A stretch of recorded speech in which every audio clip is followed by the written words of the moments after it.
antes de entrar. Me taparon toda la cara, me llevaron hasta el púlpito y empezaron a hacerme una serie de oraciones. Me echaban una especie de cenizas y decían que mi espíritu y mi cuerpo estaba marcado y que debía limpiarlo. Me sobaban con unas velas benditas. Cuando terminaron, me preguntaban si seguía siendo gay.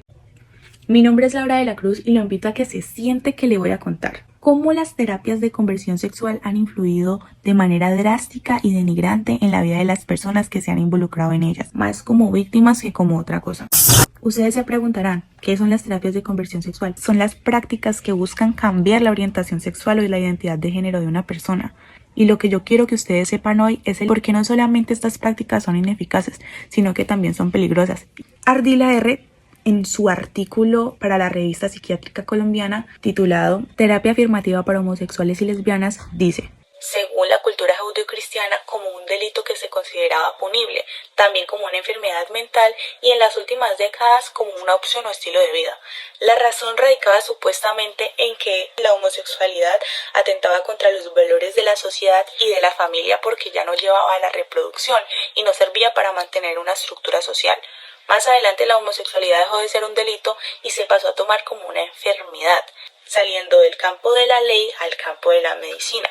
Los homosexuales, tanto hombres como mujeres, se consideraron enfermos y se diseñaron terapias para intentar curarlos. En el año 1952, la homosexualidad fue clasificada como un trastorno de salud mental en el DSM-1, Manual Diagnóstico y Estadístico de Trastornos Mentales. Después, afortunadamente, en 1973, 2 décadas después, se desclasificó como un trastorno por la APA, Asociación Americana de Psicología. Muchos personajes importantes de la psicología han tenido su propia teoría sobre la homosexualidad. Alaira Figueroa, en su artículo Mi hijo, mi derecho, los derechos de los padres en contraposición con los derechos de los menores en cuanto a las terapias de conversión, hizo alusión a las posturas de algunos psicoanalistas sobre la homosexualidad. Ella habló sobre Sigmund Freud, conocido como el padre del psicoanálisis, quien consideraba la homosexualidad como una expresión natural de la sexualidad, y en contraposición al psicoanalista Sandor Ranto, que señalaba que no existía ni la bisexualidad innata ni la homosexualidad normal. Él reafirmaba que la heterosexual era la única norma biológica y reconceptualizó la homosexualidad como una fobia causada por el otro sexo a causa de una crianza, entre comillas, inadecuada. Este tipo de ideas fundamentaron y detonaron la oferta de las terapias de conversión sexual, que buscaban curar la homosexualidad y muchos otros aspectos de la identidad de género que no era normativa. Durante esta época se utilizaron diversos tratamientos para, entre comillas, curar a los homosexuales.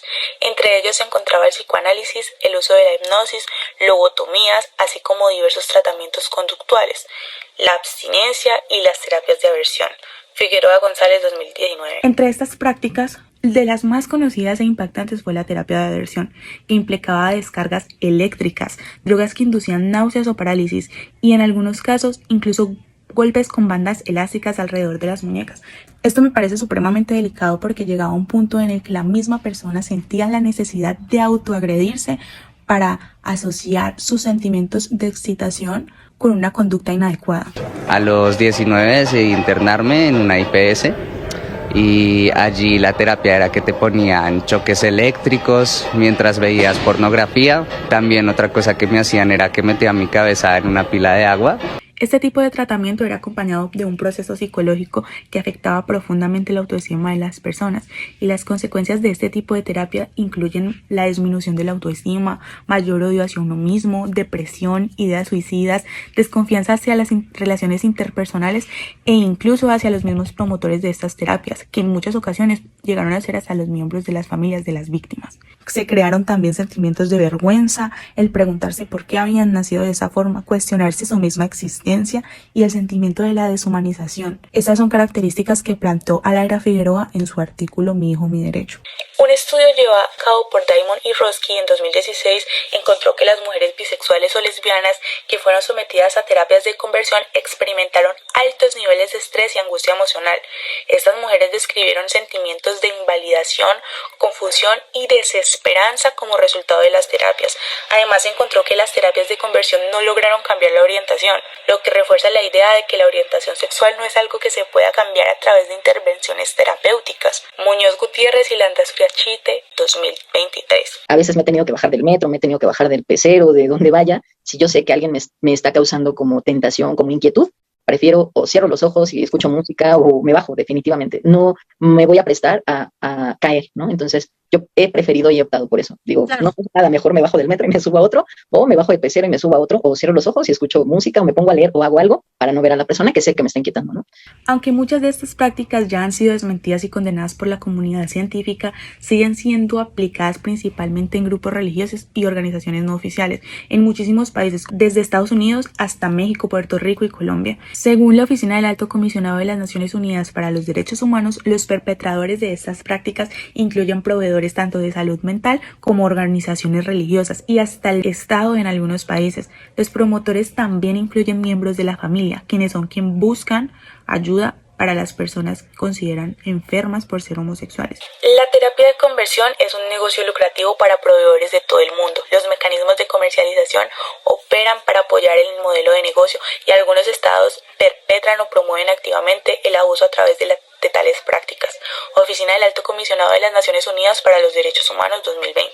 En Colombia, incluso en el año 2022, en el mes de mayo, el congresista Mauricio Toro, quien es el primer congresista declarado abiertamente gay en nuestro país, presentó el proyecto de ley Inconvertibles, con la intención de prohibir las terapias de conversión sexual en este país.